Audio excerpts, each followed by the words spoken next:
ವೀಕ್ಷಕರೇ, ನಿಮ್ಗೆಲ್ರಿಗೂ ಕನ್ನಡ ಕೌಂಟೌನ್ಗೆ ಪ್ರೀತಿಯ ಸ್ವಾಗತ. ನಿಮ್ಗಿದು ಗೊತ್ತಾ, ನಿಮ್ಮ ಮನೆಯಲ್ಲಿರುವ LPG ಗ್ಯಾಸ್ ಜೊತೆಗೆ ನಿಮ್ಗೆ ಇನ್ಶೂರೆನ್ಸ್ ಕೂಡ ಕೊಡ್ತಾರೆ ಅಂತ. ಮತ್ತೆ ನೋಕಿಯಾ ಫೋನ್ ಅನ್ನ ಸ್ವಿಚ್ ಆಫ್ ಅಥವಾ ಆನ್ ಮಾಡುವಾಗ ಈ ಕಾಣುವ ಎರಡು ಕೈಗಳು ಯಾರದಂತ ನಿಮ್ಗೆ ಗೊತ್ತಾ? ಇಂಡಿಯಾದ ಕರೆನ್ಸಿ ನೋಟ್ ನಲ್ಲಿರುವ ಗಾಂಧೀಜಿ ಫೋಟೋ ಯಾವಾಗ ಮತ್ತು ಯಾರು ತೆಗೆದದ್ದು ಎಂಬುದರ ಬಗ್ಗೆ ನಿಮ್ಗೆ ಗೊತ್ತಿದ್ಯಾ? ಈ ರೀತಿ ಕೆಲವು ಇಂಟ್ರೆಸ್ಟಿಂಗ್ ಫ್ಯಾಕ್ಟ್ಸ್ ಗಳನ್ನ ಈ ವಿಡಿಯೋದಲ್ಲಿ ನೋಡೋಣ. ಗ್ಯಾಸ್ ಸಿಲಿಂಡರ್ಗಳು ಈಗಿನ ಕಾಲದಲ್ಲಿ ಎಲ್ಲರ ಮನೆಯಲ್ಲೂ ಕಾಮನ್. ಆದರೆ ಈ ಗ್ಯಾಸ್ ಸಿಲಿಂಡರ್ನ ಮುಖ್ಯವಾದ ಮತ್ತು ತುಂಬಾ ಇಂಪಾರ್ಟೆಂಟ್ ಆದ ವಿಷಯನೇ ಅದೆಷ್ಟೋ ಜನರಿಗೆ ಗೊತ್ತಿಲ್ಲ. ಅಂದ್ರೆ LPG ಸಿಲಿಂಡರ್ನ ಪ್ರತಿ ಕನೆಕ್ಷನ್ ನೊಂದಿಗೆ ಇನ್ಶೂರೆನ್ಸ್ ಕೂಡ ಆ ಕಂಪನಿ ನಮಗೆ ಪ್ರೊವೈಡ್ ಮಾಡುತ್ತೆ. ಈಗ ಇನ್ಶೂರೆನ್ಸ್ ನಲ್ಲಿ ಪ್ರತಿಯೊಂದು ರೀತಿಯ ಗ್ಯಾಸ್ ಅಪಘಾತಕ್ಕೆ ನಮಗೆ ಕಾಂಪನ್ಸೇಷನ್ಗಾಗಿ ಕಂಪನಿಗಳು ಹಣ ಕೊಡಬೇಕು.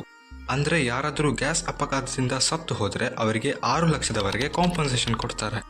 ಮತ್ತು ಮೆಡಿಕಲ್ ಎಕ್ಸ್ಪೆನ್ಸ್ಗೆ ಅಂದ್ರೆ ನಿಮ್ಗೆ ಏನಾದರೂ ಗಾಯ ಆಗಿದ್ರೆ ಅದಕ್ಕೆ 30 ಲಕ್ಷದಷ್ಟು ಹಣ ಕೊಡ್ತಾರೆ.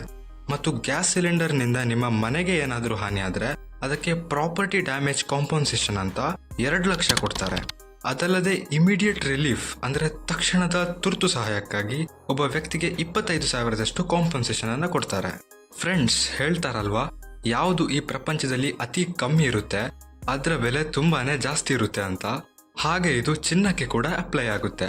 ಆದ್ರೆ ನಿಮ್ಗೆ ಈ ವಿಷಯ ಗೊತ್ತಾ, ನಮ್ಮ ಭೂಮಿಯಲ್ಲಿ ಎಷ್ಟು ಚಿನ್ನ ಇದೆ ಅಂದ್ರೆ ಭೂಮಿಯಲ್ಲಿರುವ ಒಬ್ಬೊಬ್ಬರಿಗೂ ಕೂಡ ಸಮಾನವಾಗಿ ಚಿನ್ನ ಹಂಚಿದ್ರೆ ಒಬ್ಬೊಬ್ಬರ ಪಾಲಿಗೂ 1 kg ಚಿನ್ನ ಬರುತ್ತೆ. ಆದ್ರೆ ಹೀಗೆ ಮಾಡಲು ಸಾಧ್ಯನೇ ಇಲ್ಲ. ಯಾಕಂದ್ರೆ 70-80% ಚಿನ್ನ ಸಮುದ್ರದ ಒಳಗೆ ಚಿಕ್ಕ ಚಿಕ್ಕ ತುಂಡುಗಳಾಗಿ ಹೋಗಿದೆ. ಅದನ್ನ ಹುಡುಕಿ ಅಲ್ಲಿಂದ ಹೊರಗೆ ತೆಗೆಯುವುದು ಅಷ್ಟೊಂದು ಸುಲಭದ ಕೆಲಸ ಅಲ್ಲ. ಇಂಡಿಯಾದ ಕರೆನ್ಸಿಯಲ್ಲಿ ಪ್ರತಿಯೊಂದು ನೋಟ್ನಲ್ಲೂ ಗಾಂಧೀಜಿ ಫೋಟೋ ಇದೆ. ಆದ್ರೆ ನಿಮ್ಗೆ ಒಂದು ಸಲಿಯಾದ್ರೂ ಈ ಕ್ವಶನ್ ಬರ್ಲಿಲ್ವಾ, ಈ ಗಾಂಧೀಜಿಯ ಫೋಟೋ ಎಲ್ಲಿ ಮತ್ತು ಯಾವಾಗ ತೆಗೆದದು ಅಂತ? ಆಕ್ಚುಲಿ ಗಾಂಧೀಜಿಯವರ ಈ ಫೋಟೋವನ್ನ 1946 ಇಂಡಿಯಾದ ರಾಷ್ಟ್ರಪತಿ ಭವನದಲ್ಲಿ ತೆಗೆಯಲಾಗಿದೆ. ಅದರ ನಂತರ ಈ ಫೋಟೋ ಕರೆನ್ಸಿಯಲ್ಲಿ ಹಾಕುವ ನಿರ್ಧಾರವನ್ನ ಮಾಡ್ತಾರೆ. ನೋಕಿಯಾದ ಫೋನ್ಗಳು ಮೊದಲಿನ ಕಾಲದಲ್ಲೂ ಒಂದು ಬ್ರ್ಯಾಂಡ್ ಆಗಿತ್ತು. ಎಲ್ಲರ ಕೈಯಲ್ಲೂ ಅದೇ ಫೋನ್. ಆವಾಗ ನೀವು ನೋಡಿರಬಹುದು, ಫೋನ್ ಸ್ವಿಚ್ ಆಫ್ ಅಥವಾ ಆನ್ ಮಾಡುವಾಗ ಅಲ್ಲಿ 2 ಕೈಗಳು ಕಾಣಿಸ್ತಿತ್ತು. ಆ ಕೈಗಳು ಯಾರ್ದು ಅಂತ ನಿಮ್ಗೆ ಗೊತ್ತಾ? ಇದರಲ್ಲಿ ಒಂದು ಕೈ ಮಾರ್ಥಾ ಸ್ಟಿವಾರ್ಟ್ ಎನ್ನುವ ಒಬ್ಬಳು ಹೆಂಗಸಿದ್ದು, ಇನ್ನೊಂದು ಕೈ ಝ್ಯಾಕ್ರಿ ಜಾನ್ಸನ್ ಎನ್ನುವ ಹುಡುಗನದ್ದು. ಈಗ ಇವರಿಗೆ ಏಜ್ ಆಗಿದೆ, ಆದ್ರೆ ಈ ಕೈಗಳು ಇನ್ನೂ ಕೂಡ ಫೇಮಸ್ ಆಗಿ ಉಳಿದಿದೆ. ನೀವು ಒಂದಲ್ಲ ಒಂದು ದಿವಸ ಆದ್ರೂ ಸೇಬಿನ ಬೀಜವನ್ನ ತಿಂದಿರ್ತೀರ. ಆದ್ರೆ ನಿಮ್ಗೆ ಗೊತ್ತಾ, ನಿಜವಾಗಿಯೂ ಸೇಬು ಅಥವಾ ಆಪಲ್ನ ಬೀಜ ನಮ್ಮ ದೇಹಕ್ಕೆ ತುಂಬಾನೇ ಅಪಾಯಕಾರಿ. ಆಪಲ್ ಬೀಜದಲ್ಲಿ ಸೈನೈಡ್ ಅಂಶ ಇರುತ್ತೆ. ಇದೊಂದು ವಿಷಕಾರಿಯಾದ ಕೆಮಿಕಲ್ ಕೂಡ ಆಗಿದೆ. ಇದು ನಿಮ್ಗೆ ತುಂಬಾನೇ ಅಪಾಯಕಾರಿಯಾಗಿ ಬದಲಾಗಬಹುದು. ಆದ್ರೆ ನೀವು ಹೆದರುವ ಅವಶ್ಯಕತೆ ಇಲ್ಲ. ಈ ಬೀಜದಲ್ಲಿರುವ ವಿಷ ನೀವು ತುಂಬಾ ಬೀಜಗಳನ್ನು ತಿಂದ್ರೆ ಮಾತ್ರ ಅಷ್ಟೊಂದು ಎಫೆಕ್ಟ್ ಆಗುತ್ತೆ. ನೀವಿನ್ನು ಟ್ರೈ ಮಾಡಲು ಹೋಗ್ಬೇಡಿ.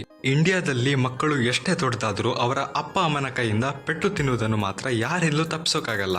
ಆದ್ರೆ ನಿಮ್ಗೆ ಈ ರೀತಿ ಒಂದು ದೇಶದ ಬಗ್ಗೆ ಗೊತ್ತಾ, ಎಲ್ಲಿ 16 ವರ್ಷಕ್ಕಿಂತ ಕೆಳಗಿನ ಮಕ್ಕಳಿಗೆ ನೋವು ಆಗುವ ಹಾಗೆ ಹೊಡೆಯುವುದು ಕೂಡ ಬ್ಯಾನ್ ಆಗಿದೆ. ಹೌದು, ಸ್ಕಾಟ್ಲ್ಯಾಂಡ್ ನಲ್ಲಿ 16 ವರ್ಷಕ್ಕಿಂತ ಕಮ್ಮಿ ವರ್ಷದೊಳಗಿನ ಮಕ್ಕಳಿಗೆ ಕಪಾಳಕ್ಕೆ ಹೊಡೆಯುವುದು ಕೂಡ ಬ್ಯಾನ್ ಆಗಿದೆ. ಈ ರೂಲ್ ಪೇರೆಂಟ್ಸ್ ನಿಂದ ಹಿಡಿದು ಟೀಚರ್ಸ್ ವರೆಗೂ ಕೂಡ ಅಪ್ಲೈ ಆಗುತ್ತೆ. ಬೇಸಿಗೆ ಕಾಲವಾಗ್ಲಿ, ಚಳಿಗಾಲವಾಗ್ಲಿ, ಮಳೆಗಾಲವಾಗ್ಲಿ ಈ ಸೊಳ್ಳೆಗಳು ನಮಗೆ ಕಚ್ಚದೆ ಬಿಡೋದಿಲ್ಲ. ಆದ್ರೆ ನಿಮ್ಗೆ ಈ ವಿಷಯ ಗೊತ್ತಾ, ನಮ್ಗೆ ಕಚ್ಚುವ ಸೊಳ್ಳೆಗಳು ಕೇವಲ ಹೆಣ್ಣು ಸೊಳ್ಳೆಗಳಾಗಿರ್ತವೆ. ಗಂಡು ಸೊಳ್ಳೆಗಳು ರಕ್ತ ಕುಡಿಯಲು ಇಷ್ಟಪಡುವುದಿಲ್ಲ. ಹೆಣ್ಣು ಸೊಳ್ಳೆಗಳು ಕೂಡ ಇಷ್ಟಪಟ್ಟು ನಮ್ಮ ರಕ್ತನ ಕುಡಿಯಲ್ಲ. ಬದಲಾಗಿ ಪ್ರೋಟೀನ್, ಇತರ ನ್ಯೂಟ್ರಿಷನ್ ಬೇಕಾಗಿರುತ್ತೆ. ಅದು ಈಸಿಯಾಗಿ ನಮ್ಮ ರಕ್ತದಿಂದ ಅದಕ್ಕೆ ಸಿಗುತ್ತೆ. ಹೆಣ್ಣು ಸೊಳ್ಳೆಗಳು ಅದರ ದೇಹದ ಗಾತ್ರಕ್ಕಿಂತ 3 ಪಟ್ಟು ಹೆಚ್ಚು ರಕ್ತವನ್ನ ಹಿಡಿದಿಟ್ಟುಕೊಳ್ಳುವ ಸಾಮರ್ಥ್ಯವನ್ನ ಹೊಂದಿದೆ. ಮೊದಲಿನ ಕಾಲದಲ್ಲಿ ಬ್ಲ್ಯಾಕ್ ಅಂಡ್ ವೈಟ್ ಟಿವಿ ತುಂಬಾನೇ ಕಾಮನ್ ಆಗಿತ್ತು. ನಂತರ ಕಲರ್ ಟಿವಿ ಆವಿಷ್ಕಾರ ಆಯಿತು. ಕಲರ್ ಟಿವಿ ಬಂದ ನಂತರ ಇನ್ನೊಂದು ವಿಷಯದಲ್ಲಿ ಕೂಡ ತುಂಬಾ ಬದಲಾವಣೆ ಆಗಿದೆ.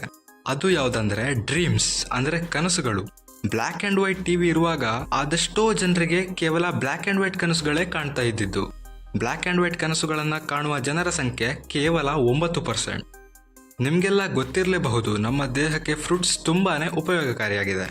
ಆದ್ರೆ ನಿಮ್ಗೆ ಒಂದು ವಿಷಯ ಗೊತ್ತಾ, ಒಂದು ಫ್ರೂಟ್ ಅದನ್ನು ನಾವು ಸರಿಯಾದ ಸಮಯದಲ್ಲಿ ತಿನ್ನದೆ ಹೋದ್ರೆ ಅದು ನಮ್ಮ ದೇಹಕ್ಕೆ ತುಂಬಾನೇ ಅಪಾಯಕಾರಿಯಾಗಬಹುದು. ಅದು ಯಾವುದಂದ್ರೆ ದ್ರಾಕ್ಷಿ. ಹೌದು ಸ್ನೇಹಿತರೆ, ನೀವು ಯಾವುದೇ ಮಾತ್ರೆಗಳನ್ನ ತೆಗೆದುಕೊಂಡ ನಂತರ ದ್ರಾಕ್ಷಿ ಹಣ್ಣನ್ನ ತಿಂದರೆ ಅದು ನಿಮ್ಮ ದೇಹಕ್ಕೆ ತುಂಬಾನೇ ಅಪಾಯಕಾರಿಯಾಗಿ ಸಾಬೀತಾಗಬಹುದು. ನಮ್ಮ ದೇಹದಲ್ಲಿ ಮಾತ್ರೆಗಳನ್ನು ಬ್ರೇಕ್ ಡೌನ್ ಮಾಡುವ ಪ್ರಮುಖವಾದ ಅಂಗವೆಂದರೆ ಅದು ಲಿವರ್. ಅದು ಈ ರೀತಿ ಮಾಡುವಾಗ ದ್ರಾಕ್ಷಿಯ ಮಿನರಲ್ಸ್ ಮಾತ್ರೆಯೊಂದಿಗೆ ಮಿಕ್ಸ್ ಆಗಿ ಸೈಡ್ ಎಫೆಕ್ಟ್ ಕೊಡುವ ಸಾಧ್ಯತೆ ತುಂಬಾನೇ ಇದೆ. ನಿಮ್ಗೆ ಮನುಷ್ಯರ ಬಗ್ಗೆ ಈ ವಿಷಯ ಗೊತ್ತಿರಬಹುದು. ನಾವು ಲೆಫ್ಟ್ ಹ್ಯಾಂಡ್ ಅಥವಾ ರೈಟ್ ಹ್ಯಾಂಡ್ ಆಗಿರ್ತೇವೆ. ಆದರೆ ನಾವು ನಮ್ಮ ಎಲ್ಲ ಕೆಲಸ ಮಾಡಲು ಬಲಗೈ ಅಥವಾ ಎಡಗೈಯನ್ನು ಬಳಸ್ತೇವೆ. ಆದರೆ ನಿಮಗೆ ಈ ರೀತಿ ಒಂದು ಪ್ರಜಾತಿಯ ಬಗ್ಗೆ ಗೊತ್ತಾ? ಅದು ತಮ್ಮ ಎಲ್ಲ ಕೆಲಸಗಳಿಗೂ ಲೆಫ್ಟ್ ಹ್ಯಾಂಡ್ ಅನ್ನೇ ಉಪಯೋಗಿಸುತ್ತೆ. ಹೌದು, ಪೋಲಾರ್ ಬೇರ್ ಅಂದ್ರೆ ಹಿಮಕರಡಿ ಅಂತ ಕರಿತೀವಿ. ಹಿಮಕರಡಿ ಏಕಮಾತ್ರ ಪ್ರಾಣಿ ಯಾವುದರ ಇಡೀ ಪ್ರಜಾತಿ ಲೆಫ್ಟ್ ಹ್ಯಾಂಡೇ ಆಗಿದೆ. ಇವುಗಳು ತಮ್ಮ ಎಲ್ಲಾ ಕೆಲಸ ಮಾಡಲು ಲೆಫ್ಟ್ ಹ್ಯಾಂಡ್ ಅನ್ನೇ ಉಪಯೋಗಿಸುತ್ತವೆ. ಈಗಿನ ಕಾಲದಲ್ಲಿ ಚಿಕ್ಕ ಚಿಕ್ಕ ವಸ್ತುಗಳ ಅಡ್ವರ್ಟೈಸ್ಮೆಂಟ್ ಕೂಡ ಟಿವಿಯಲ್ಲಿ ಕಾಣ್ಲಿಕ್ಕೆ ಸಿಗುತ್ತೆ. ಆದ್ರೆ ನಿಮ್ಗೆ ಗೊತ್ತಾ, ತುಂಬಾನೇ ಎಕ್ಸ್ಪೆನ್ಸಿವ್ ಮತ್ತು ಲಕ್ಸುರಿ ಕಾರ್ಗಳ ಅಡ್ವರ್ಟೈಸ್ಮೆಂಟ್ ಟಿವಿಯಲ್ಲಿ ಯಾಕೆ ಕಾಣೋದಿಲ್ಲ ಅಂತ? ಈ ಕಂಪನಿ ಓನರ್ಗಳ ಪ್ರಕಾರ ಯಾರು ಟಿವಿಯನ್ನು ನೋಡಿ ತಮ್ಮ ಸಮಯ ಹಾಳು ಮಾಡ್ತಾರೋ ಅವರು ಯಾವತ್ತೂ ಕೂಡ ಈ ರೀತಿ ಎಕ್ಸ್ಪೆನ್ಸಿವ್ ಕಾರ್ಗಳನ್ನು ತೆಗೆದುಕೊಳ್ಳುವುದಿಲ್ಲ. ಹಾಗಾಗಿ ಟಿವಿಯಲ್ಲಿ ಆಡ್ ಕೊಡುವುದು ಅವರ ಬಿಸ್ನೆಸ್ಗೆ ಸ್ವಲ್ಪ ಕೂಡ ಹೆಲ್ಪ್ ಮಾಡುವುದಿಲ್ಲ. ಇಂತಹ ಬ್ರ್ಯಾಂಡ್ಗಳು ಬಿಸ್ನೆಸ್ ಮ್ಯಾಗಝಿನ್ ನಲ್ಲಿ ತಮ್ಮ ಅಡ್ವರ್ಟೈಸ್ಗಳನ್ನ ಕೊಡ್ಲಿಕ್ಕೆ ಬಯಸ್ತಾರೆ. ಮನುಷ್ಯರ ಜೀವನದಲ್ಲಿ ಫ್ರೆಂಡ್ಶಿಪ್ ಒಂದು ತುಂಬಾನೇ ಮುಖ್ಯ ಪಾತ್ರ ವಹಿಸುತ್ತೆ. ನಾವು ಫ್ರೆಂಡ್ಶಿಪ್ಗೋಸ್ಕರ ಏನು ಮಾಡಲು ರೆಡಿ ಇರ್ತೇವೆ. ಆದರೆ ನಿಮಗೆ ಈ ವಿಷಯ ಗೊತ್ತಾ? ಪ್ರಾಣಿಗಳಲ್ಲಿ ಹಸುಗಳು ಕೂಡ ನಮ್ಮಂತೆ ಫ್ರೆಂಡ್ಶಿಪ್ಗೆ ಆದ್ಯತೆ ತುಂಬಾನೇ ನೀಡುತ್ತೆ. ಅಂಥ ಒಂದು ಹಸುಗಳಿಗೆ ಕೂಡ ಬೆಸ್ಟ್ ಫ್ರೆಂಡ್ ಅಂತ ಇರುತ್ತೆ. ಒಂದು ವೇಳೆ ನೀವು ಅವುಗಳನ್ನ ಬೇರೆ ಬೇರೆ ಮಾಡಿದ್ರೆ ಅವುಗಳು ನೀಡುವ ಹಾಲಿನ ಪ್ರಮಾಣ ಕಡಿಮೆ ಆಗುತ್ತೆ ಮತ್ತು ಅವುಗಳು ಡಿಪ್ರೆಷನ್ಗೆ ಹೋಗುವ ಸಾಧ್ಯತೆ ಕೂಡ ತುಂಬಾನೇ ಇರುತ್ತೆ. ಉಷ್ಟ್ರ ಪಕ್ಷಿ ಅಂದ್ರೆ ಆಸ್ಟ್ರಿಚ್ ಈಗಿರುವ ಎಲ್ಲ ಪಕ್ಷಿಗಳಿಂತಲೂ ದೊಡ್ಡದಾದ ಪಕ್ಷಿ. ಇದೇ ಕಾರಣದಿಂದ ಅದರ ಮೊಟ್ಟೆ ಕೂಡ ಬೇರೆ ಪಕ್ಷಿಗಳಿಗಿಂತ ತುಂಬಾನೇ ದೊಡ್ಡದಾಗಿರುತ್ತೆ. ಆದರೆ ನಿಮಗೆ ಒಂದು ವಿಷಯ ಗೊತ್ತಾ? ಉಷ್ಟ್ರ ಪಕ್ಷಿಯ ಮೊಟ್ಟೆ 15 ಕೋಳಿ ಮೊಟ್ಟೆಗಳಿಗೆ ಸಮನಾಗಿರುತ್ತೆ. ಅದಲ್ಲದೆ ಅದರ ಮೊಟ್ಟೆಯನ್ನು ಅಷ್ಟೊಂದು ಸುಲಭವಾಗಿ ಹೊಡೆಯಲು ಯಾರಿಂದಲೂ ಸಾಧ್ಯ ಆಗೋದಿಲ್ಲ. ನೀವು ಇದನ್ನ ನೋಟಿಸ್ ಮಾಡಿದ್ದೀರಾ? ಬಾಟ್ಲಲ್ಲಿ ಬರುವ ನೀರಿನ ಲೇಬಲ್ ಮೇಲೆ ಅದರ ಎಕ್ಸ್ಪೈರಿ ಡೇಟ್ ಅನ್ನ ಬರೆದಿರ್ತಾರೆ. ನೀರಂತೂ ಎಕ್ಸ್ಪೈರ್ ಆಗಲು ಸಾಧ್ಯನೇ ಇಲ್ಲ ಬಿಡಿ. ನೀರಿನ ಆ ಎಕ್ಸ್ಪೈರಿ ಡೇಟ್ ನೀರಿನದ್ದಲ್ಲ, ಬದಲಾಗಿ ಆ ಪ್ಲಾಸ್ಟಿಕ್ ಬಾಟಲಿಯದ್ದಾಗಿರುತ್ತೆ. ಯಾಕಂದ್ರೆ ಪ್ಲಾಸ್ಟಿಕ್ ಒಂದು ಕೆಮಿಕಲ್. ಅದರಲ್ಲಿರುವ ನೀರು ತುಂಬಾ ಸಮಯದ ನಂತರ ಕೆಮಿಕಲ್ನೊಂದಿಗೆ ಮಿಕ್ಸ್ ಆಗಬಹುದು. ಅದಕ್ಕೆ ಅವರು ಎಕ್ಸ್ಪೈರಿ ಡೇಟ್ ಅನ್ನ ಕೊಟ್ಟಿರ್ತಾರೆ. ಒಬ್ಬ ಸ್ವಸ್ಥ ಮನುಷ್ಯನ ದೇಹದೊಳಗೆ 206 ಮೂಳೆಗಳು ಇರುತ್ತೆ. ಆದ್ರೆ ನಿಮ್ಗೆ ಗೊತ್ತಾ, ಬೆಕ್ಕಿನ ದೇಹದಲ್ಲಿ ಮನುಷ್ಯರಿಗಿಂತಲೂ ಹೆಚ್ಚು ಮೂಳೆಗಳಿವೆ. ಒಂದು ಬೆಕ್ಕಿನ ದೇಹದಲ್ಲಿ 230 ಮೂಳೆಗಳು ಇರುತ್ತೆ. ಬೆಕ್ಕಿನ ಬಾಲ ಫ್ಲೆಕ್ಸಿಬಲ್ ಇದೆ, ಆದ್ರೂ ಕೂಡ ಅದರಲ್ಲಿ 20 ರಿಂದ 22 ಮೂಳೆಗಳಿದೆ.